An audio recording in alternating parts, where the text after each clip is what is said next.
चुनाव में महायुति की जीत के बाद अब गठबंधन में नए मुख्यमंत्री के नाम को लेकर कंफ्यूजन की स्थिति चल रही है। इसी बीच बीजेपी नेता देवेंद्र फडणवीस के घर के बाहर एक ऐसा पोस्टर लगा जो चर्चा का विषय बन गया है। देवेंद्र फडणवीस के सागर बंगले के बाहर एक बैनर लगा हुआ है जिस पर सदैव मुख्यमंत्री लिखा है। बताया जा रहा है कि यह बैनर नासिक जिले के कैलाश ढाकने ने लगाया है। महाराष्ट्र में मुख्यमंत्री के नाम का महायुति में अब तक फैसला नहीं हो पाया है। इसको लेकर विपक्षी हमलावर हैं। इसी कड़ी में शिवसेना यूबीटी के राज्यसभा सांसद संजय राउत की प्रतिक्रिया आई है और उन्होंने कहा है कि उनके पास बहुमत है, वो बहुमत से बहुत करीब है। 7 दिन के बाद भी सीएम नहीं दे रहे हैं, ये हमारी जनता जानना चाहती है। महायुति के पास बहुमत है, वो किसी को भी सीएम बना सकते हैं। महाराष्ट्र विधानसभा चुनाव के परिणाम महायुति गठबंधन खासकर बीजेपी के पक्ष में आए हैं। हालांकि महायुति की प्रचंड जीत के बाद अब विपक्षी गठबंधन एमबीए पर बड़ा खतरा मंडराने लगा है। अंदर खाने खबरें मिल रही हैं कि विधानसभा चुनाव के नतीजों के बाद उद्धव ठाकरे महाविकास अघाड़ी से बाहर हो सकते हैं। यह एमबीए के लिए बड़े झटके के रूप में देखा जा रहा है। महाराष्ट्र विधानसभा चुनाव में महाविकास अघाड़ी की हार के बाद गठबंधन में दरारें पड़ने के संकेत दिखने लगे हैं।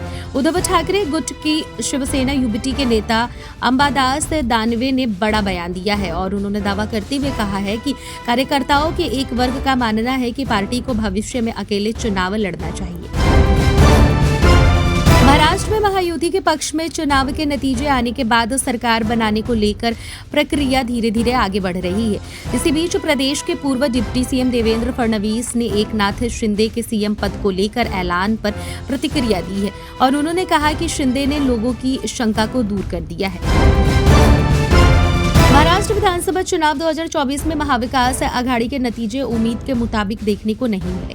महाविकास अघाड़ी में शामिल पार्टियों के लिए यह चिंतन का विषय है। साथ ही इसमें शामिल कांग्रेस का प्रदर्शन भी संतोषजनक नहीं रहा।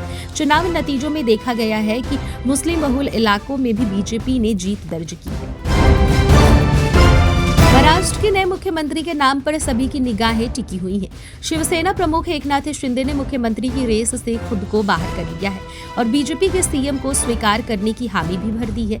इसके बाद बीजेपी के दिग्गज नेता देवेंद्र फडणवीस के सीएम बनने की राह आसान लग रही है, लेकिन बीजेपी में जब तक घोषणा नहीं हो जाती तब तक कुछ भी कहा नहीं जा सकता है। महाराष्ट्र में नई सरकार बनाने की कवायद तेज हो गई है। दिल्ली से मुंबई तक बैठकों का दौर लगातार जारी है। दिल्ली में बुधवार को गृह मंत्री अमित शाह और बीजेपी महासचिव विनोद तावड़े के बीच करीब आधे घंटे तक बैठक हुई।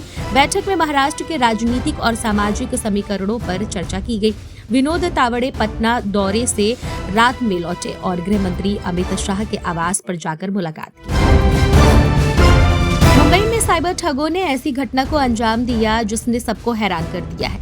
ठगों ने 77 साल की बुजुर्ग महिला से पहले भरोसा जीतने के लिए 15 लाख रुपए वापस किए और फिर एक के बाद एक करके ट्रांजैक्शन के जरिए 3.80 करोड़ रुपए ठग लिए।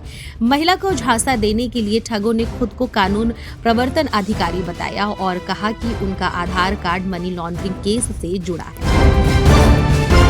महाराष्ट्र नतीजों के बाद भी सीएम पर सस्पेंस बना हुआ है। माना जा रहा है कि आज देवेंद्र फडणवीस को मुख्यमंत्री बनाए जाने का ऐलान हो सकता है। वहीं बीजेपी के राष्ट्रीय महामंत्री अरुण सिंह को महाराष्ट्र का केंद्रीय पर्यवेक्षक नियुक्त किया गया है।